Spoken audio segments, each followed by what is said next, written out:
Maro be ilay zava-mitranga eran-tany ankehitriny ary hitantsika rehetra izany noho ny tambazotra.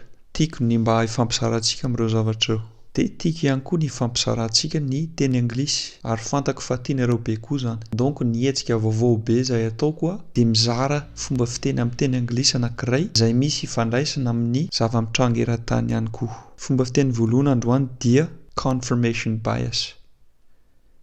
Confirmation bias.